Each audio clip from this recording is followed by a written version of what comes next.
Pai, do Filho e do Espírito Santo. Amém. Queridos irmãos e irmãs, no nosso último programa, nós começamos a falar sobre o mistério da aparente impotência de Deus. Creio em Deus Pai Todo-Poderoso, no entanto, a fé nesse Deus Pai Todo-Poderoso, ela pode ser posta à prova pela experiência do mal e do sofrimento.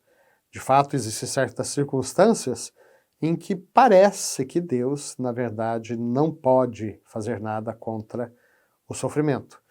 Essa é uma queixa que a gente ouve quase todos os dias, em algum canto, pessoas que lutam com doenças graves ou que lutam contra situações extremamente contrárias na sua vida e rezam e se entregam e parece não terem resultado. E essas pessoas começam a questionar sobre o poder de Deus. E, no entanto, é muito importante nós lembrarmos que Deus Pai manifestou todo o seu poder justamente agindo sob contrário, ou seja, da maneira mais misteriosa, no rebaixamento voluntário do próprio Filho. O Filho que era Deus e não fez caso da sua condição divina, mas que se humilhou, se aniquilou e se fez semelhante a nós em tudo, menos no pecado. E mais ainda, foi até a morte e morte de cruz. E Paulo vai nos lembrar que é justamente na paixão e na ressurreição do Senhor que Deus manifesta de maneira mais forte o seu próprio poder. É por isso que Paulo vai dizer que Cristo crucificado é poder de Deus e sabedoria de Deus, pois a loucura de Deus é mais sábio que os homens, e o que é fraqueza de Deus é mais forte do que os homens. Por isso é que o nosso catecismo lembra que somente a fé pode aderir a esses caminhos misteriosos da onipotência de Deus. Ele se gloria, a fé se gloria justamente das suas fraquezas, porque é na fraqueza que a graça de Deus age. E aí nós chegamos ao parágrafo 274, onde nós temos uma citação do nosso catecismo, ou melhor, do catecismo romano, antigo, que formou tantas gerações. O catecismo romano, ele dizia o seguinte: nada é mais adequado para consolidar a nossa fé e a nossa esperança do que a convicção profundamente gravada em nossas almas de que nada é impossível a Deus.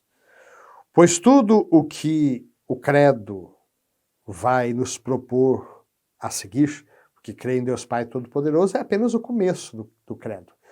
Tudo o que o credo vai nos propor a seguir, as maiores coisas, as mais incompreensíveis, bem como as que mais ultrapassam as leis ordinárias da natureza, a encarnação, a ressurreição, nossa razão admitirá facilmente e sem hesitação, desde que tenha pelo menos ideia da onipotência divina. Por isso é que convém sempre lembrar aqui o que já dissemos em outros programas. A onipotência divina não é arbitrária, é a onipotência do amor. Então, feito isso, nós chegamos ao término de mais um parágrafo do nosso catecismo que abordou justamente esse tema todo-poderoso. Creio em Deus Pai Todo-Poderoso. E agora, como sempre, o nosso catecismo apresenta uma série de parágrafos, aqui 4 parágrafos, resumindo tudo o que foi dito nesse bloco anterior. Parágrafo 275. Juntamente com Jó, o justo, nós confessamos: reconheço que podes tudo e que para ti nenhum pensamento é oculto. Jó 42, versículo 2. Reconheço que podes tudo e que para ti nenhum pensamento é oculto. Sabemos que no livro de Jó, o sofrimento é apresentado como provação, para testar a própria fidelidade de Jó. Estamos acostumados a falar sobre a paciência de Jó, mas na verdade a paciência de Jó era dura nos primeiros capítulos apenas. A uma certa altura, Jó abre um processo contra Deus, dizendo, não, é ele que vai ter que me explicar por que é que eu estou sofrendo tanto assim, já que eu sou uma pessoa justa. E o livro de Jó termina com um hino à providência de Deus. E Jó reconhece que ele não sabe nada, não entende nada, mas ao mesmo tempo que Deus pode tudo. Parágrafo 276. Fiel ao testemunho da Escritura, a Igreja com frequência dirige sua prece ao Deus Todo-Poderoso e Eterno, crendo firmemente que para Deus nada é impossível. De fato, no credo, isso é muito claro, crê em Deus Pai Todo-Poderoso. Mas em muitas outras situações, a Igreja professa acreditar que Deus é todo-poderoso e eterno.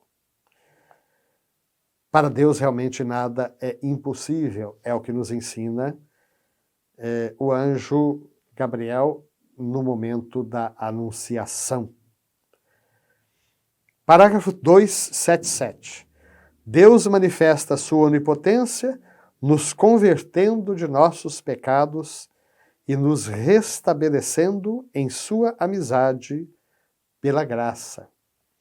De fato, quando nós compreendemos um pouco melhor o mistério da nossa redenção, nós vamos perceber que se trata verdadeiramente de uma nova criação muito mais preciosa, muito mais poderosa do que a primeira. A salvação de Jesus não é simplesmente nos levar de volta ao paraíso terrestre, ao paraíso de Adão e Eva. É muito mais, é nos introduzir na comunhão de vida eterna com a própria Santíssima Trindade. É a nossa divinização, uma expressão muito cara aos orientais. Enquanto que nós usamos mais a expressão santificação, os orientais preferem divinização.